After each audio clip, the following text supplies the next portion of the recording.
Hello there, and you're welcome to another great edition of your number one personality show, Star Chat. My name is Bolare, and this evening is going to be an interesting one. Well, Oprah Winfrey once said that if you look at what you have in life, you will always have more. If you look at what you don't have in life, you will never have enough. Well, tonight, we have one great personality. They called him the TikTok minister when President John Dramani Mahama nominated him as Ashanti Regional Minister. But there is more to this young leader than viral clips and catchy headlines. His mastered digital engagement reached voters where they scroll and matter the most. At just 34 years old, well, he's worn many hats and worn them well. Doctor, check. Medical lab scientist, check. Farmer, check. Political strategist, absolutely. Well, he climbed the ranks to become the Ashanti Regional Secretary of the NDC, proving his leadership chops early in life. Well, his peers saw that in him. That's why they elected him president of the National Health Students Association of Ghana, NASAG. Now, he's taking on his biggest role yet, Ashanti Regional Minister. That's a big one.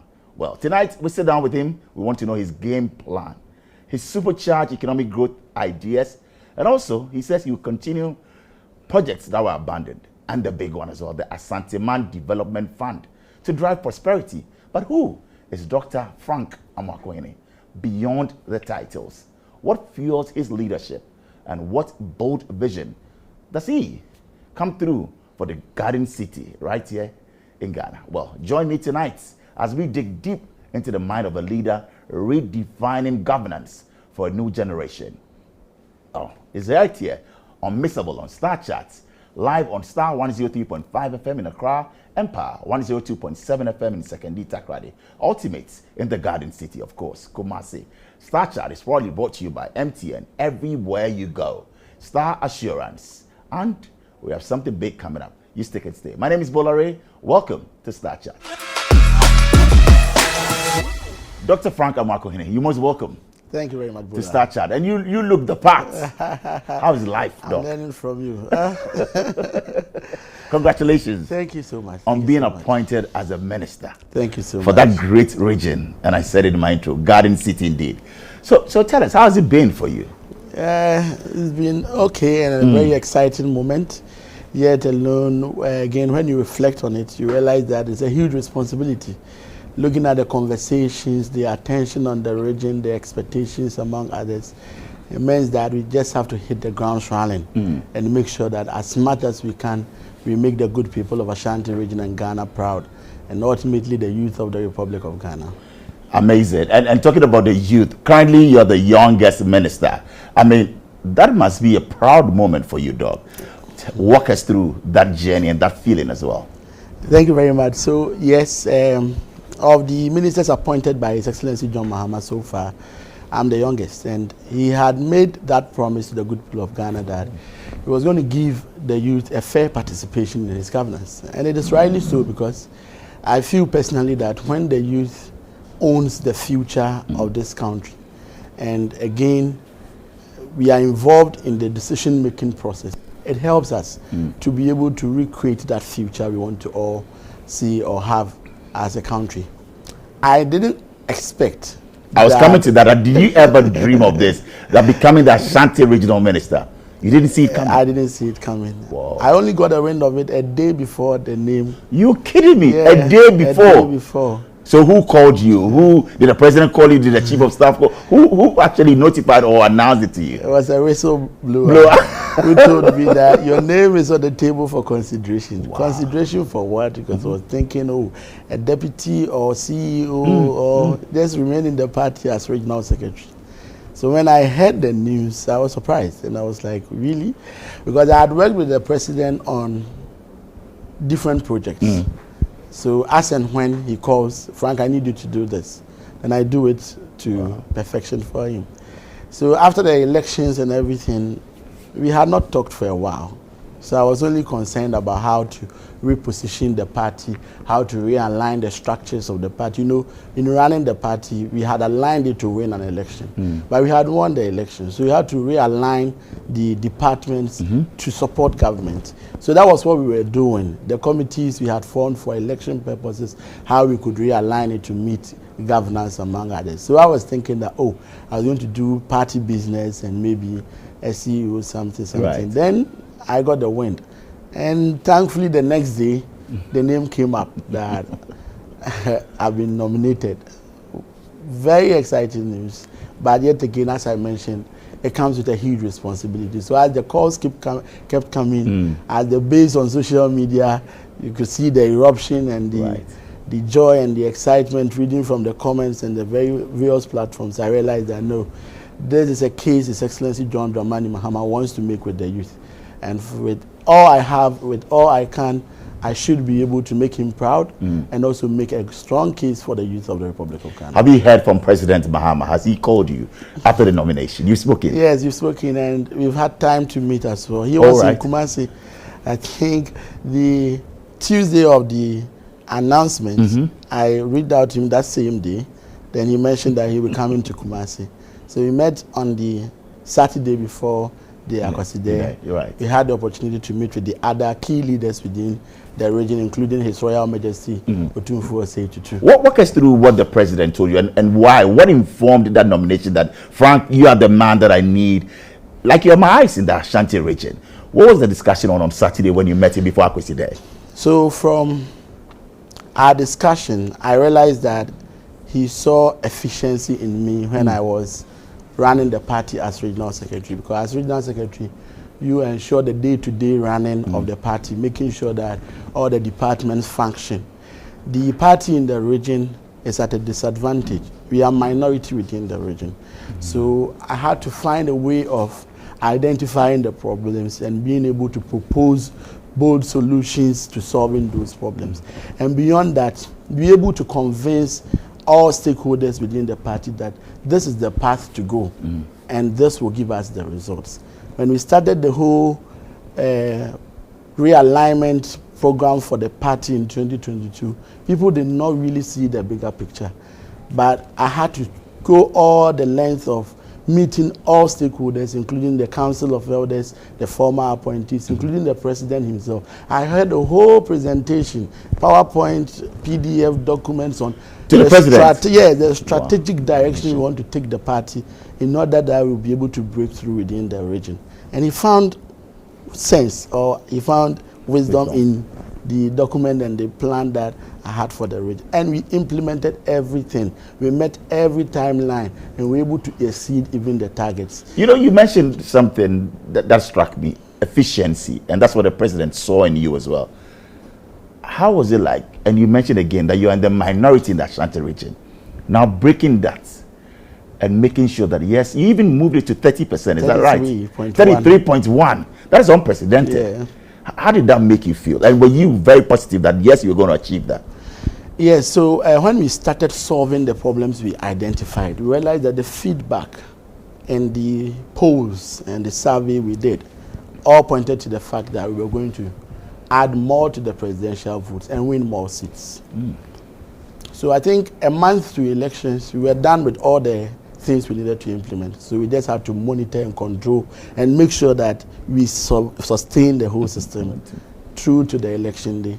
I think a month to the election day, that was when the MPP also had a win that things were bad for them in Ashanti. So they were doing all they can. They were overly present within the region, including their running mates, among others. So all we needed to do within that period was to just sustain the systems and the structures we had built within the region. And it did the trick. At least for the seats, we had 4. And that was the highest we've ever had. This election, we had 7. 3, we are in court over them. If you look at about 8 other seats, the difference between MPP and DC, some over 15,000, some over 20,000. So you closed the gap. Some now about 1,500, about 1,500. Some even as less as 300 votes among others. You should tell you there is a project. And once we are able to impress the people of Ghana and serve the people of Ashanti well, they should reward us, because it comes at the good job that we will do once we have been given the power. So yes, when we met the targets and we were able to achieve what we set out to do with the help of all the stakeholders and the good people who work together with us, including our zonal heads, our council of elders, our regional executives, the branch executives, constituency executives, we realized that no, this is a great achievement for us. So we're excited. And overly excited, but you're ready for the work ahead as well. Definitely so. You are a medical doctor, but why venture into politics so early? This morning, just before I came through, I was watching, the appointments committee and the work that they're doing, and our correspondent in Parliament, IB, was asking Professor Bayu that you are a medical doctor as well. Why go, into Parliament or into politics? Same question I would want to pose to you. Why that? You are there to save lives, be in the consulting room. Why? More lives will be saved when the practice of medicine is at different levels. You can be at the consulting room. You can be at the policy level where you get the chance to add on with policy formation and implementation of same. At that level, you affect more lives than just being within the consulting room. So it is better that you have practitioners being part of the policy formulation process, so we'll be able to even guide same than not to care about anything, just being the consortium and doing next. It doesn't really add much to the whole health delivery scheme of affairs. And right from school days, as you rightly mentioned, I've been in leadership. And I think that with the experience and the learning process I have been through the students' front and all that, I shouldn't let that go. I should seek to serve the good people of Ghana and at least my peers. Right. At a very high level. So while in medical school, you knew it, that certainly would be politics for you. Yes, really? yes. No doubt about that. First degree med lab, I was school president for University of Ghana Allied Health Students. Oh. Then I became president for all health students in Ghana through the NASAC, National Health Students Association of Ghana. Over there, as president, I was also an executive member of NUCS. And during the NUCS at 50 celebrations, I was the chairman for the Central Planning Committee. So I had the opportunity of interacting with all the former NUCS presidents. Really at the base? Yes. So you've been a leader all through? Yes, to put their resource together, their knowledge and everything about NUCS together. The following year, I ran for NUCS president, which I was given the opportunity to serve as well. So right after NUCS, I veered into mainstream politics.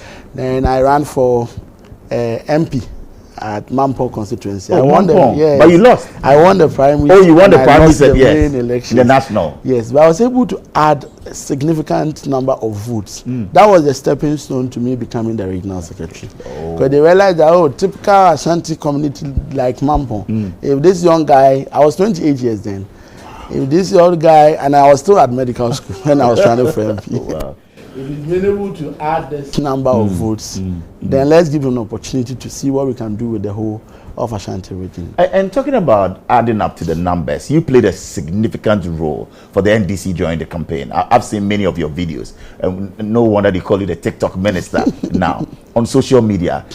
It must have been exhausting. Clearly, I mean, the work that you did for the NDC in the Ashanti. We'll come to your family life and all of that, but how was it like?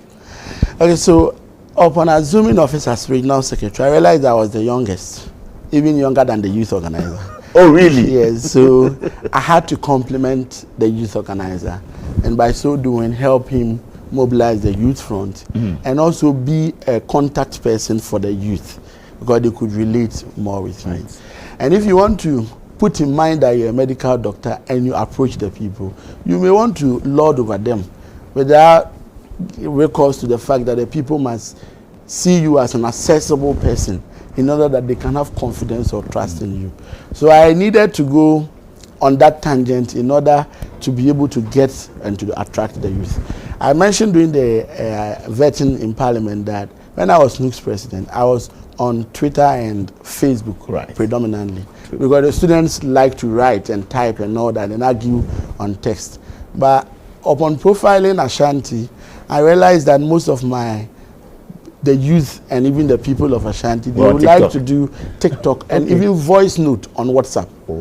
So when I started the whole administration, it wasn't going well because I would be writing long theses. I would go to the field and they are new to whatever I'm saying. So I had to learn quickly and then also adapt. Yes, adapt. So I was doing more of the voice notes put it on their platform. Then I noticed that, okay, it was working. Then again on TikTok, you just pick your phone, record a video, just post it without any editor having to edit whatsoever.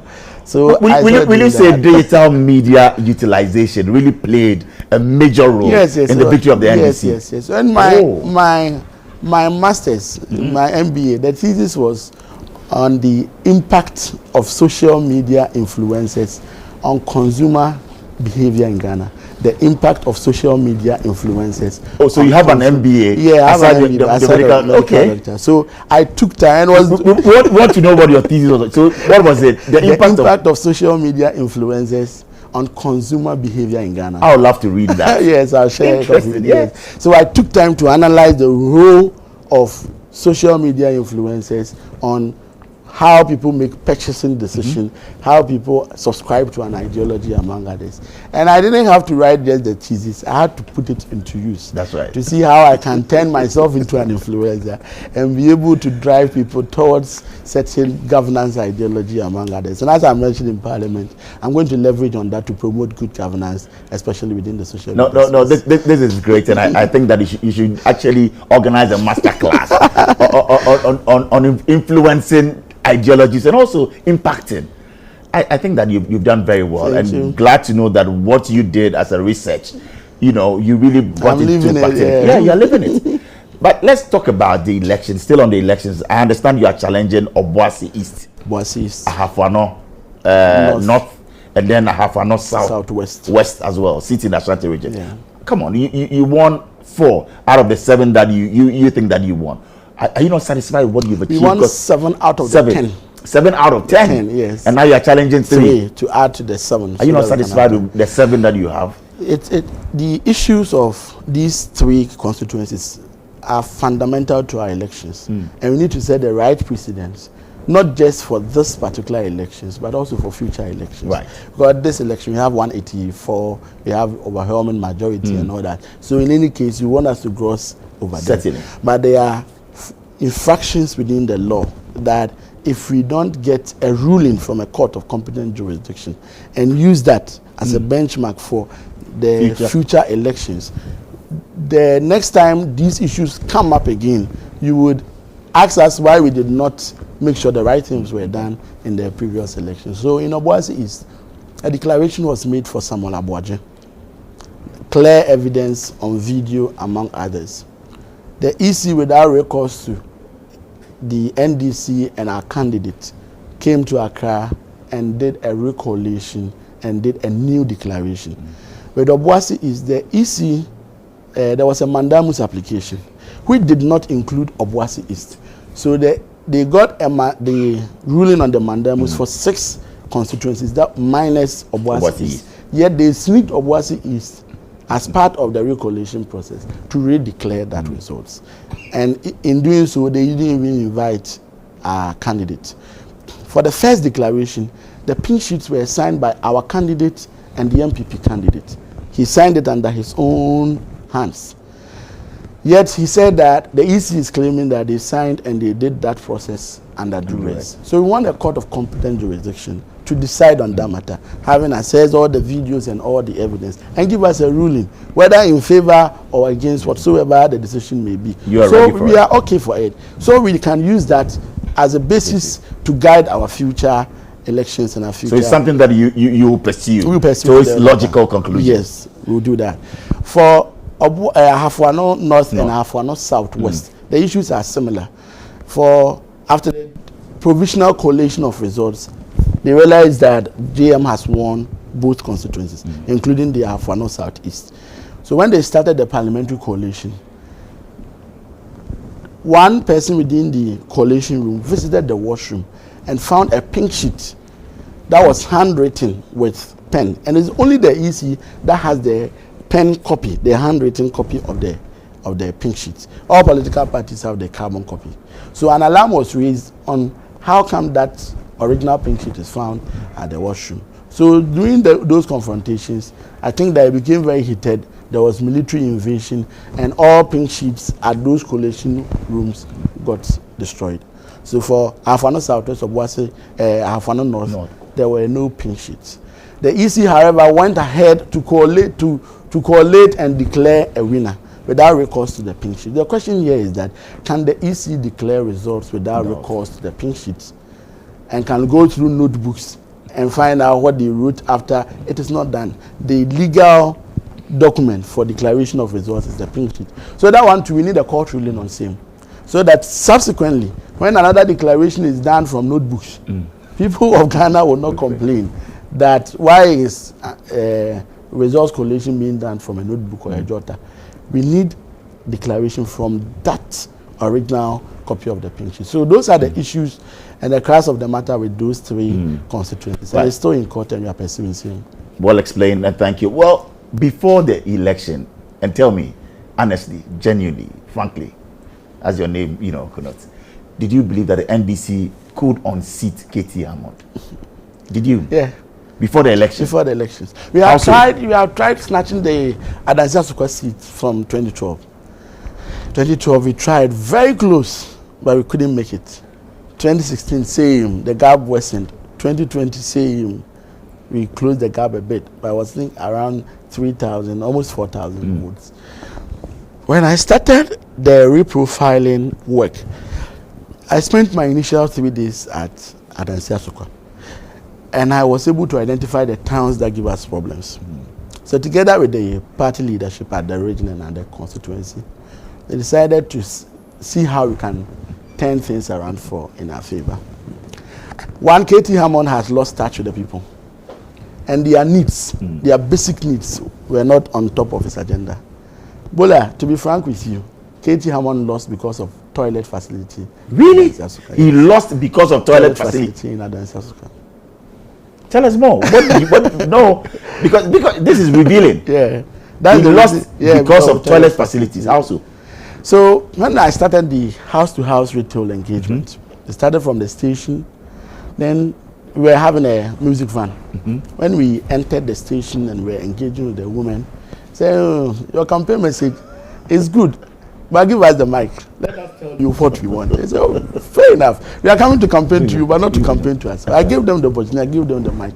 And the only thing, about 5 people who spoke, the only thing that was of concern to them was a decent place where they could ease themselves. Interesting. Yes. And he had not provided 24 good years.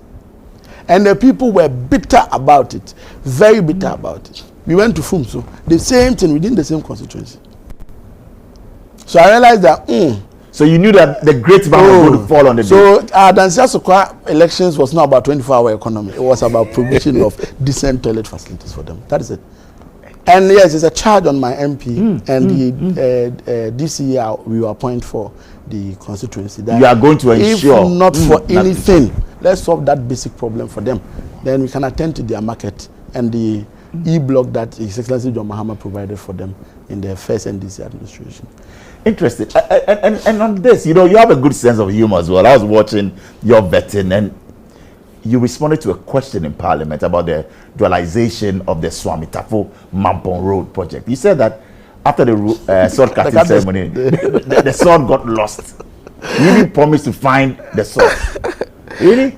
So interesting. How are you going to find the sword? Where you got the sword? You need the same ribbon to cut during the commissioning of the project. So if you don't keep that ribbon well, you may not be able to commission the project.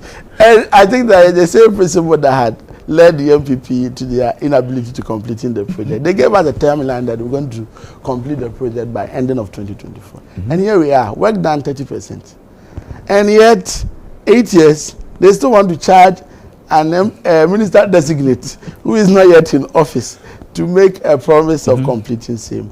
We're going to complete that. Are you going to complete it?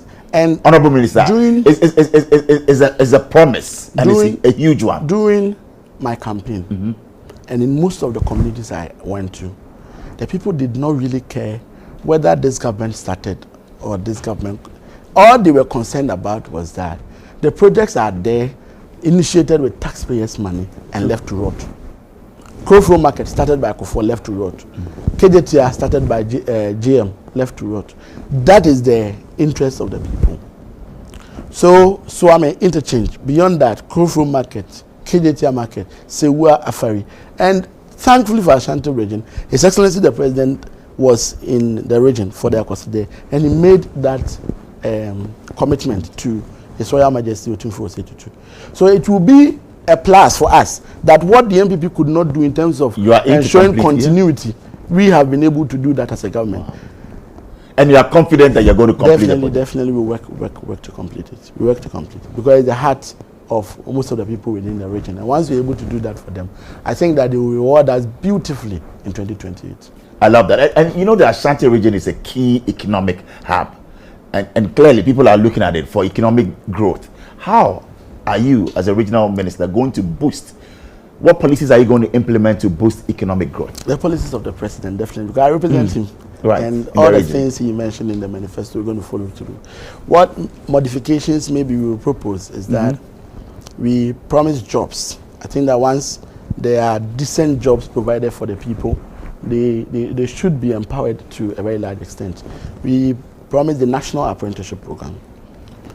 I'll discuss with the Sector Minister for Youth Development and Empowerment to introduce a bit of a twist to it, where graduates who have pursued their programs at the various universities have stayed home for a year, 2, some as much as 5 years, among others, and have still not been able to get an opportunity or have not gotten the shortest possible time.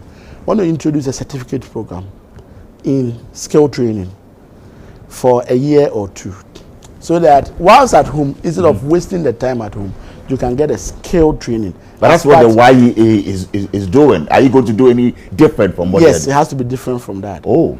And as part of the constitutional, the manifesto provisions, we say we're going to help them set them up using their Jumera policy.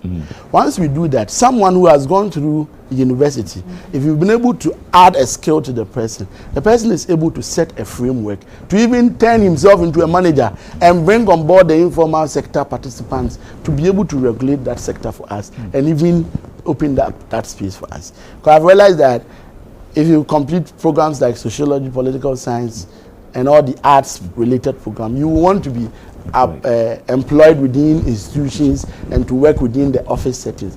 However, most of these graduates too may have talents within other areas that we shouldn't limit the artisanship set to only people who have completed SHS or who could not continue. So it's an area we're going to pay critical attention to. Beyond that, the president has set up the 24-hour economy secretariat. So we're going to work together with them so we can profile the institutions that can take off in the very shortest possible time. Beyond that, looking at the area of trade, so I mentioned clearly on the markets, those that have not been completed, how we'll be able to complete same and open them up for use. Lastly is on agric. Agric, I mentioned before the appointment committee, the need to partner with other MMDAs. KMA has liquidity, at least to some extent, but they don't have lands to venture into agric. Central Farm Plains has vast, huge lands, but they don't have the liquidity to move there. So I'll sit with them. Let's see how best we can collaborate and see how best we can push more of our youth into the agric sector, among others.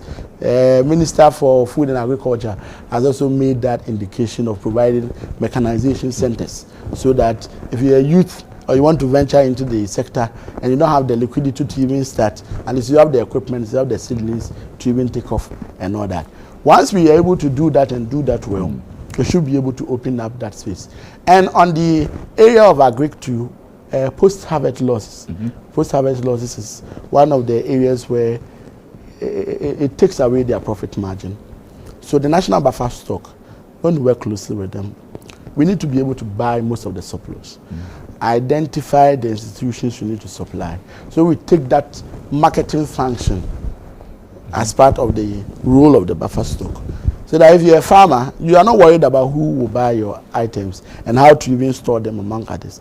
Once we're able to unite and do some of these things, I'm very sure that we should be able to set or to have a pilot or a case study with Ashanti region in order that we'll be able to extend it to the other part of the country.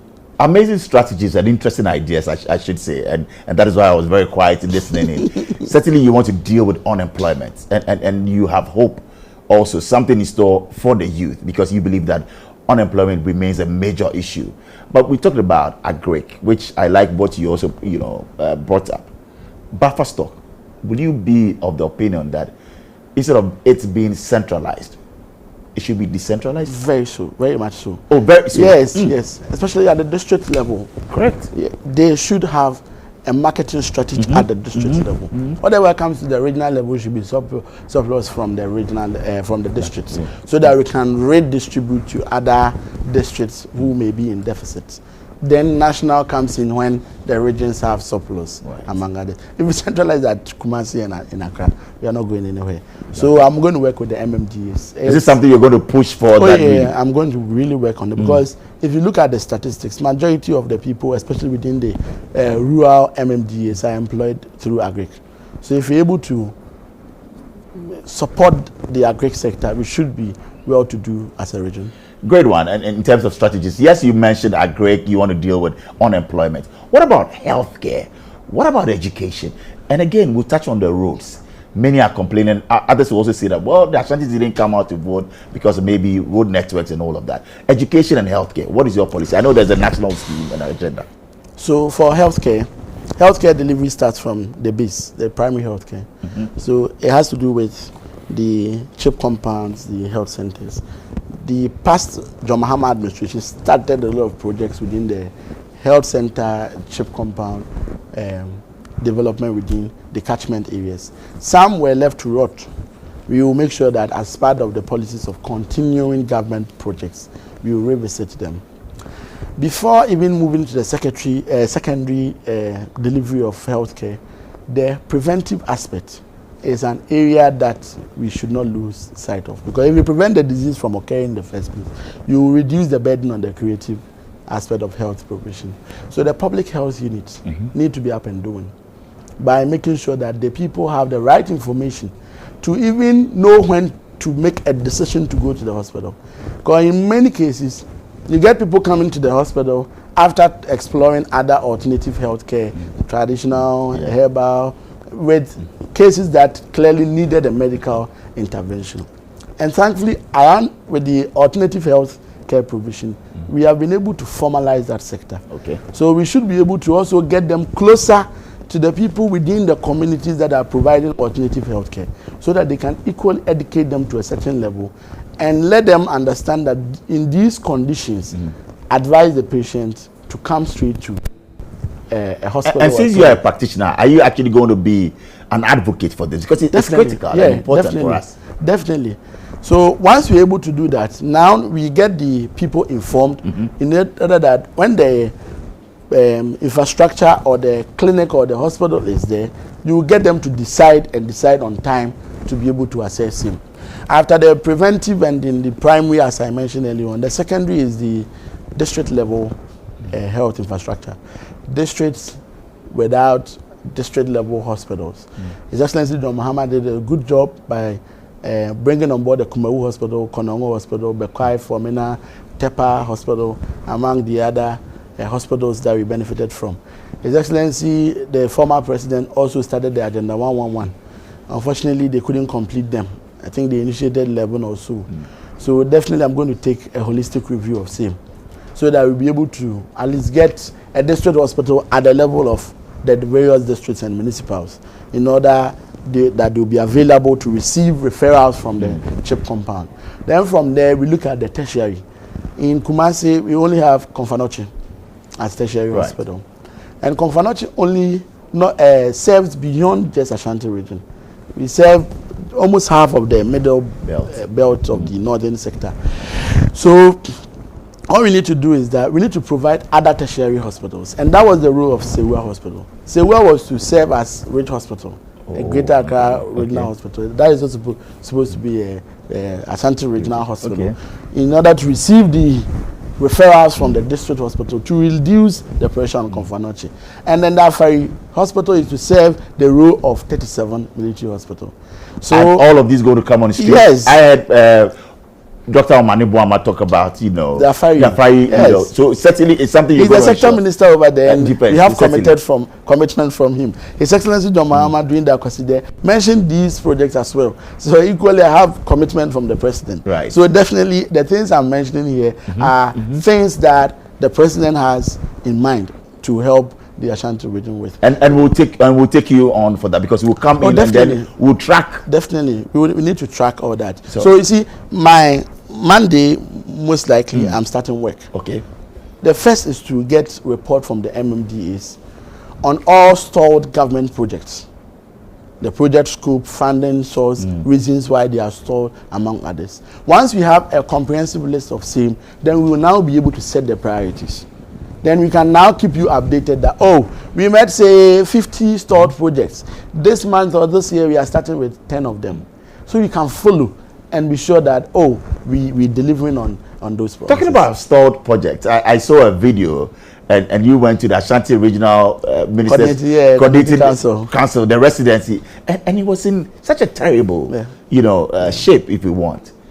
What are plans for it like? So yes, one, as you saw in the video, we made a commitment that we need to find out why the neglect of that project, because it's a government asset, and any capital expenditure by the RCC. Bother to ask your predecessor?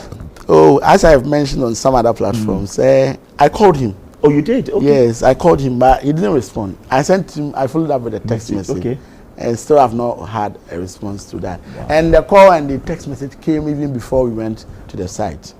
Oh, you did that before? Before we went to the site. But I feel that, after a huge loss in an election of this nature, you will need time to recover.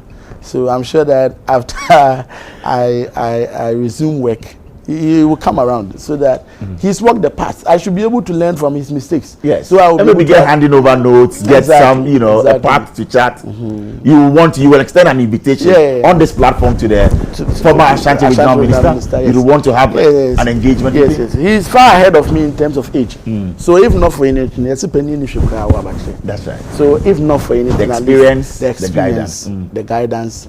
And the areas he didn't do well, in order for me to be able to learn from them and do well. When it comes to the RCC, he didn't do well at all. He didn't do well at all because it's a government asset. And the president has used the facility before. So for it to be abandoned to the extent that furnitures of TV sets of even burglar proofs have been removed. So no furniture in there. Really? Everything removed. Very terrible situation. So we're going to redevelop the place. I mentioned that to the president during his last visit. He was equally concerned because he used the place before. So we're going to redevelop the place. And we'll show you videos and pictures of before and after. So that you can appreciate that. Well, certainly we'll be on the lookout for that. I will come back to you. As we are on, let's get to know you better. I mean, growing up and all of that. Primary school was where? And secondary school as well? Doc. Primary school, I attended almost 15 different primary schools. 15? Yeah. Wow.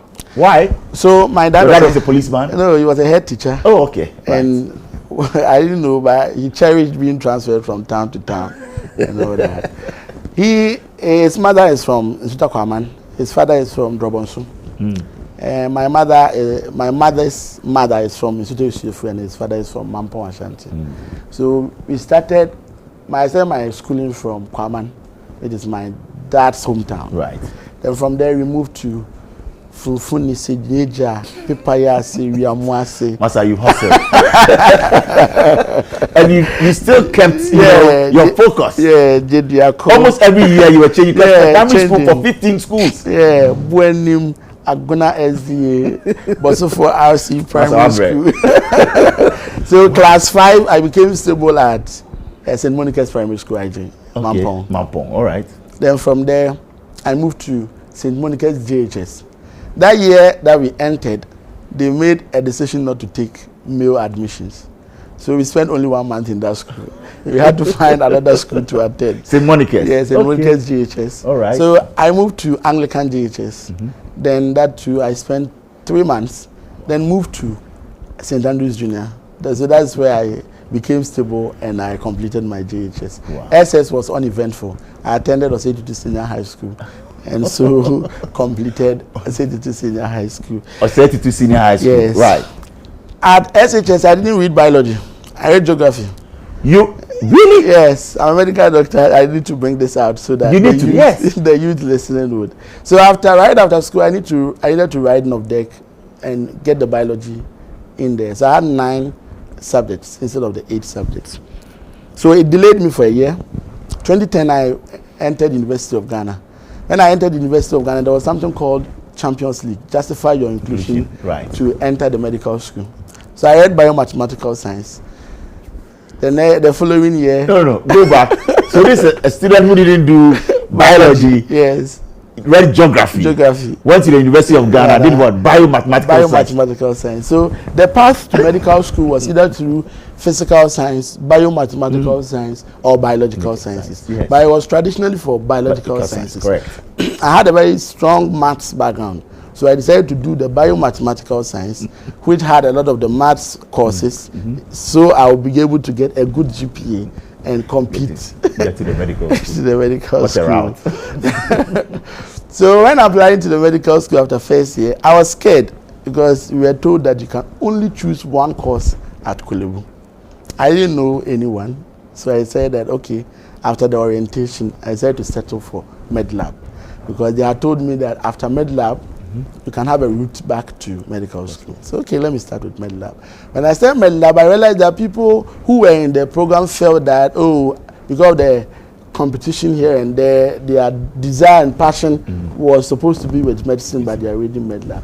I had one of the lecturers calling me and telling me that no, they see students come in, get frustrated, and even reapply to level 100 and all that. But whatever you find doing, focus and do it well. So I became stable. I studied so well.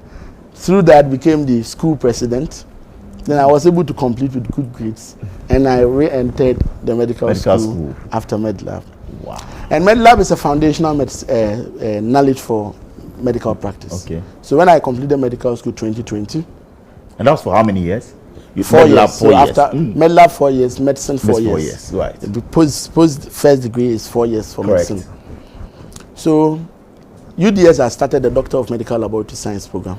And I have a medical laboratory science background of foundation. I didn't want to make waste of it. So I enrolled with UDS to read the Doctor of Medical Laboratory Sciences. So when you see people calling doctor, the first doctor is from medicine and surgery, and the second one is from medical laboratory sciences.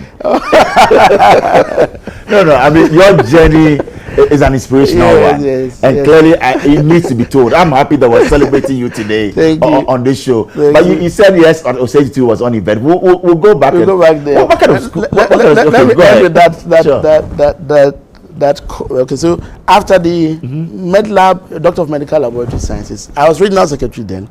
I realized that I lack a bit of knowledge and academic injection within the space of arts and leadership. So instead of doing the public health, I decided to do business administration.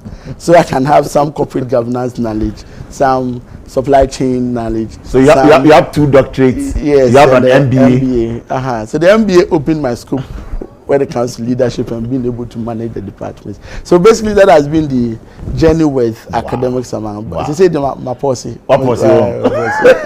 You're not going there to do a doctor. No, it's on hold for now. It's on hold for now. Ashanti region indeed. We'll be going for a short break, but before that, we're talking about Osage 2. What kind of student were you?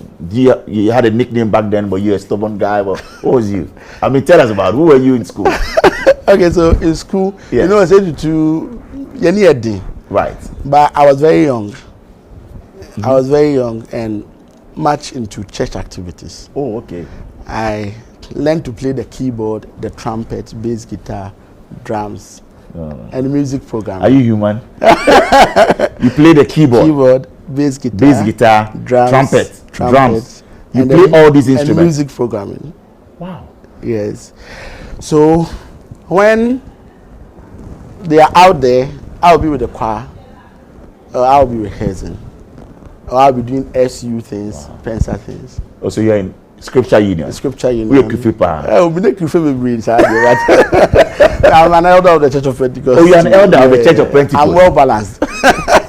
We'll talk about other things, whether you are doing, okay, we'll get in there. So I said to 2 years. I was very measured. Very measured. You didn't take part in entertainment, jam? No, I was part of entertainment. Oh, you were part of entertainment? Doing what? Jama and all that. Oh, Jama. I was there too. And you were in the Scripture Union? Yeah. How did you balance that? Oh, right. So it was youthful exuberance. Oh, really? Yeah. So you did all those songs? Yeah, all the Jama. One time I went home with Future. future, yes, exactly. The next morning I couldn't find it. I couldn't find it, sorry. Yeah. And I noticed that my dad had taken the future. I was looking all over for the thing. Then you called me, Frank. Why did I send you to school? Instead of coming home with textbooks, you are coming home. Interesting. So how do you balance that? Because you know there are parents watching as well, and many will think that look, it has to be academics. I mean, be there for the books and all of that. But how do you find a balanced life, which you've done so well? Time management. Time management. But for the youth out there who really give them a message, what is it that you want to tell them how to, go about it? So in any things you want to do, you have to align them well. Social life, academic life, family life, business, among others. You have time for all of that. And you shouldn't let one eat into the other. And you shouldn't procrastinate. Things you can do today, do and be free.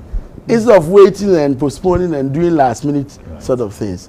And when I was combining all these whilst in school, I had a strong study group. When I was running for NUC's president, for instance, I was in medical school, second year. Very intense classwork. I would be on bus going to Tamale or going to Navrongo to go and campaign on the campus. And I'll still be on call. I'll get one of my students, my colleagues, who will call me from the lecture room. From the lecture room. I'll have the slides and I'll be listening whilst on the road. So the 3 hours or 4 hours I'll spend on the road, I'm focusing on what I'm hearing and what I'm reading through the slides, so that when I come back, I wouldn't be too many steps back. And anytime I miss a lecture, I approach any of my colleagues I think is good and can explain to me well, so that the person will do that work to help me. And whilst doing this too, I had to stay off the scene of the lectures, because in most cases, if they know you are so much involved, when they come to the class, they'll be looking for you. And when they find out, oh, you're not here this time, you're not here there, they'll start. What a story. You know what, we'll go for a short break. What do we get back? A lot about, family life, your wife and all of, who's a big supporter of you as well. And I know you are married to a nurse. We'll talk about all of that. A midwife. Okay, we'll talk more about that after the break. Have you ever thought about what true convenience means? Well, let's keep it simple. Convenience is finding easy solutions to everyday hassles. And speaking of easy solutions, have you heard about MCare from MTN and MedPharma? Well, that's convenient healthcare for everyone. Let's face it, being sick is no fun, and neither is waiting in long queues for healthcare. But with MCare, all that hassle disappears. With the silver and gold packages, you get to choose between 10 Ghana cedis or 161 Ghana cedis per month and enjoy access to a doctor anytime, anywhere, and an efficient e-pharmacy with medication delivered to your doorstep.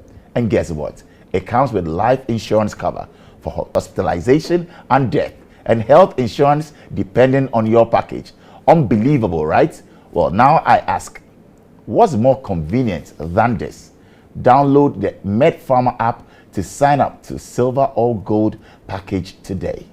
Why wait to own your dream phone when you can have it now without breaking the bank? With MTN Pick and Pay Later, you can own your perfect smartphone and pay in easy installments over 4 to 6 months. Well, that's great. So the best part is all phones come up with 3 GB free data, so you can share your pictures and get all the biggest scoops online for the first 6 months. Well, the best part is all phones come with up to 3 GB free data, so you can share your pictures and get all the biggest scoops. Well, so that's some great news from MTN. Simply dial *170# or choose a device Pick and Pay Later under the loan menu to start the process. With just a small initial deposit, you then stop by any MTN service center to grab your dream phone and enjoy the ultimate smartphone experience. Welcome back. Yes, you're on Star Chat right here on Star 103.5 FM here in Accra, and also in Kumasi on Ultimate FM, in Takoradi on Empire FM, and our guest is the Ashanti Regional Minister Designate, Dr. Frank Amoakohene. So, Doc, let's talk about you. I mean, many will say doctors and nurses or midwives, Why do you guys do that? Is it proximity because you're in the same space and all of that? Or many Love. That's the right word. Proximity. Yeah. You can't fall in love. You don't with want to someone, go outside and also look at some fishes. and in you some can't pond. fall in love with people you don't know. I like that. Yeah, you can't. But some people say be adventurous. There's this. It's as if it's a norm. It's a. You don't It's get a the time to be adventurous. you don't get the time. Yeah, because you're always at work. You're always being called for emergency duties. Definitely. Definitely. Right. Because that's what you see, who you are with. Yeah, and those are people you work with. You're able to study them to know how supportive they are and all that. How did you spot her out of the lot? Because is she your first girlfriend, your wife? No, my first girlfriend. She's not your first girlfriend. No. So back you are a church elder, Pentecost. You had some girlfriends before her. Oh, of course. It's not all relationships that may lead to marriage. And it's better. So you suffered a heartbreak. Some lady break your heart. Yeah, I've broken some have broken mine too. How did you deal with that? Broken heart. Oh, you see, when two adults are in a relationship and you see the red flags, you should be able to talk about it. Openly. Openly. It may hurt the other, but if you know clearly that you cannot handle this in marriage, I don't think that you should force yourself into it. Really? Yeah. I think that we should be open and have a frank conversation. Mature conversation. Yes, as adults. Because you're an adult, I'm an adult, we met each other, we fell in love, we want to do something, and build a future together. We realize that no, we can't teach old dog new tricks. Let's move on. Some will say that you led them on to just disappoint them because if you know you are not going to marry me, why then start this? No, there is no assurance to marriage in a relationship. There is no, even on wedding day, people can still pull back. Yes. Even after marrying, when things are not right, you can still file for divorce. Wow. So you see, when you marry, you're expected to go lifetime with the person. So it's like you're choosing your prison partner. do you believe that, yes, many say yes, it's out of love, but do you believe that you should marry the person that you love and you are free with? Some will say, well, marry for business, marry because you are from the same tribe or the same, region and all of that. You don't believe in that? My dad advised me against that. That's what? You don't marry the woman you overly love. You overly love? Yeah. Interesting. You'll be so much manipulated. That's what he told me as a man. I don't know whether it's true or not. So you don't overly love your wife? You don't have to overly love her. Otherwise, you won't be able to correct her. You'll be manipulated. Yes, okay. You won't be able to correct her when she's wrong. You wouldn't be able to take firm decisions that will help her. It's like an over-pampered child. But it's love that will also not let you hurt her or do something that is bad, or you want to correct her because you love her. Yeah.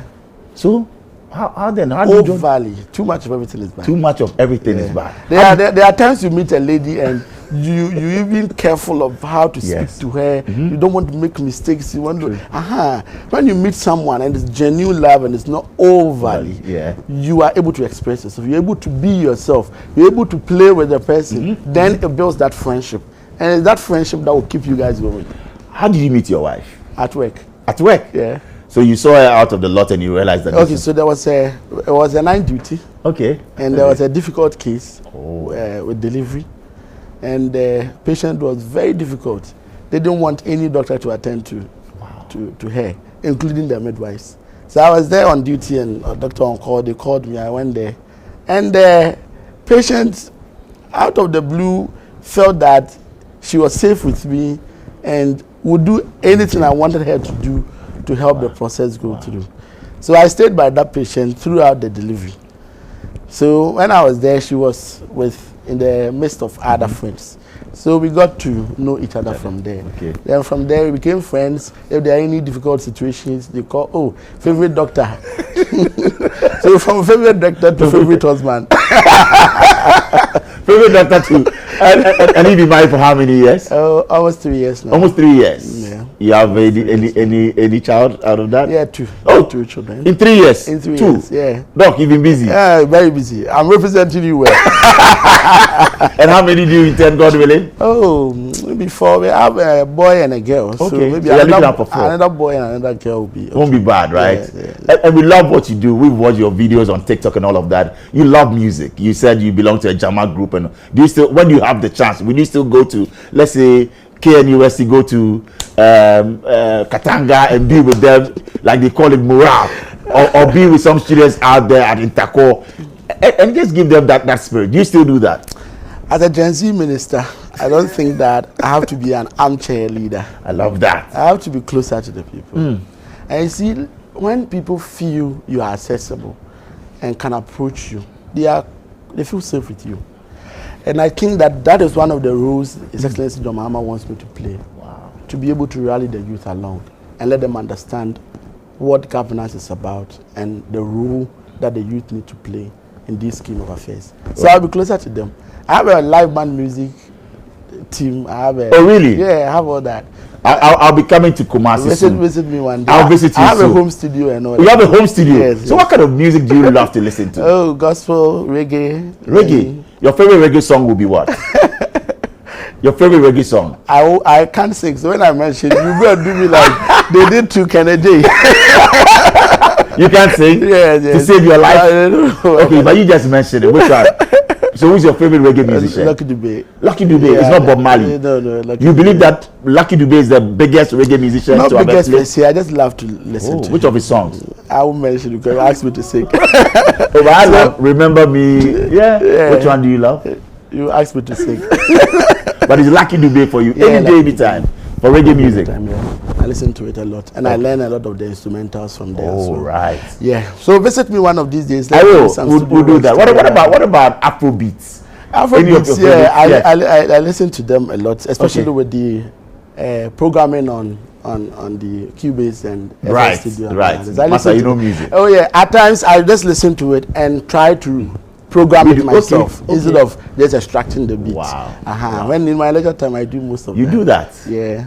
You are blessed. You know that Ashanti region is a hub for Ghana's movie and creative industry. We talk about Kuma Wood and all of that. Any plans to assist that sector? Yeah, I think that in not too long ago, when you talk about Ashanti region, it's the Kuma Wood that was reigning. To the extent that it could force the Gollywood team to partner with Kuma Wood. You see Majid and then Van Vika Devs trying to partner with Lil Wayne and Sticking Tree and all that. Unfortunately, the problem we are facing is with regards to division among their front and the inability for them to unite for a common purpose. During the campaign, we had a bit of informal engagements with them. And also during the campaign to realize that they were politically polarized. True. So there's the NDC celebs, the NVP celebs. After elections, no campaign. We have, if not for anything, 3 years ahead of us. I will engage with their leadership and see how best we can get a common platform and see if we can revive the industry and put smiles back on the face of Ghanaians. I think that if we're able to do that, it should go a long way to help the region. Again, as you mentioned, Ashanti is a hub for cultural tourism and our historical crafts, among others. Menchia in itself is a huge institution. So I'll partner with the Minister for Tourism, to be able to drive in a lot of tourists, a lot of investors within the area. Bonre can take during the and that was a nice one, by the way. So yeah, congrats. I think a nice choice. Thank you. When you go to Bonre, right, they will advise you on the colors and everything. So if it's wedding and they ask you your favorite color, or so it's not already done where you go and choose. It's already done. Okay. But when you go to the rivers, you have a conversation with them. They are able to even customize it to meet whichever. I think that I'm going to take you on this project because if together with the Ministry of Tourism we're able to do this and explain, even I can tell the meaning and everything, like what you want. Yeah.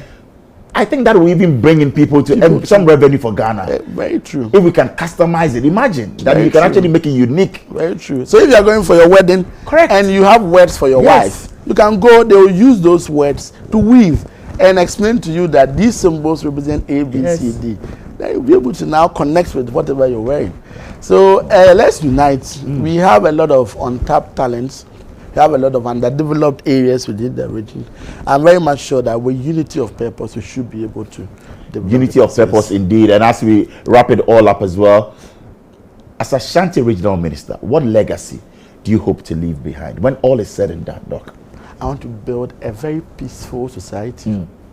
I want to build a society where the indigents and the citizens over there have an improved standard of living.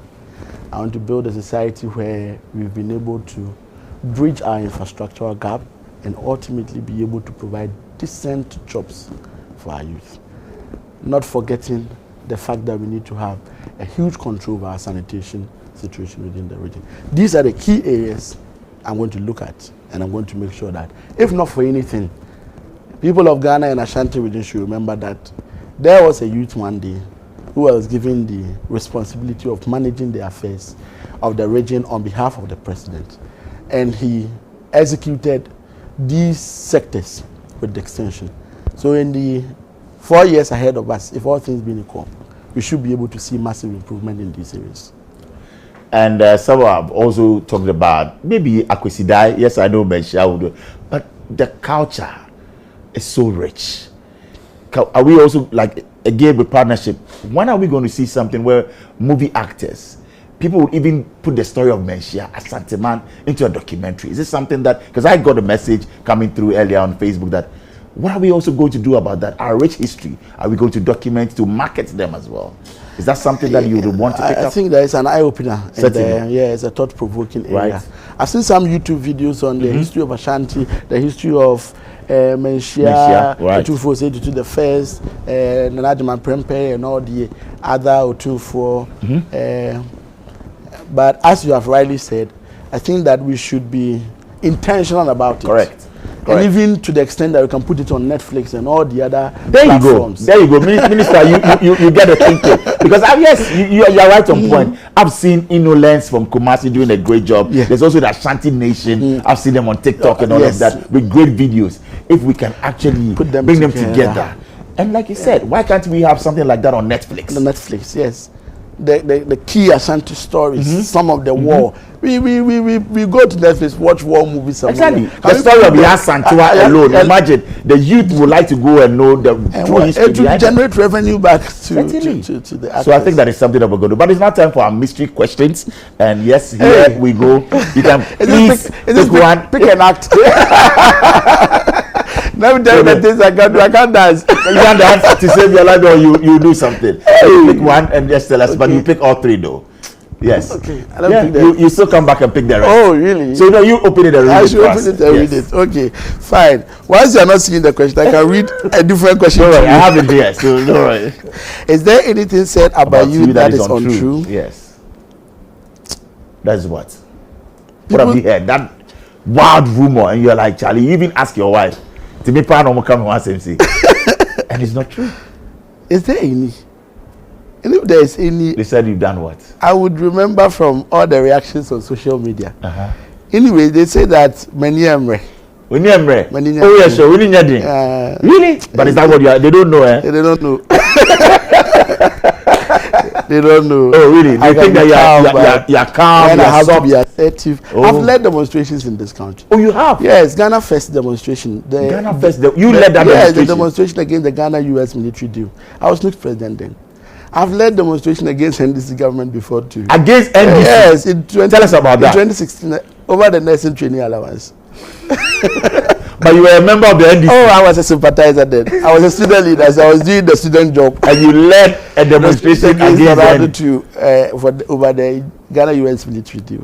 In 2016? In 2016. Back then, President Mahama was president? Yes, so over the nursing training allowance. Yes. Have you had any engagement with him on that? He didn't notice me in those days. So Amoakohene and then the education ministry, right. they took notice of those. So you look back on hindsight and everything, you think that, well, you had to do that, or you have regrets doing that? You see, leadership is about the interests of the people. And the needs of the people change as and when. So you have to be sensitive to that.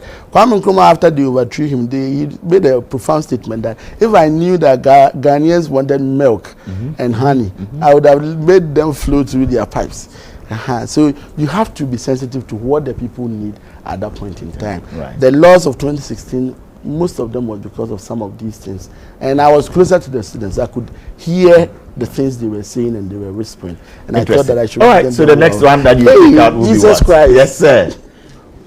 I'll pick that one last. Okay. So that if I couldn't answer that one, I can just run away. What's that? If you could change one thing about Ghana's political landscape, what will it be? What would it be? Winner takes all. Winner takes all. You feel that is not helping? It's not helping. Tell us your opinion on that. That is very profound. I think that after a change in regime, all the other squad go to oppose everything, including the good things that will be done by the government. They feel that they are so involved in the process. You get some bit of support on those scores to be able to help develop the country. So I think that winner takes all. Right, and the last one will be again. Mystery question.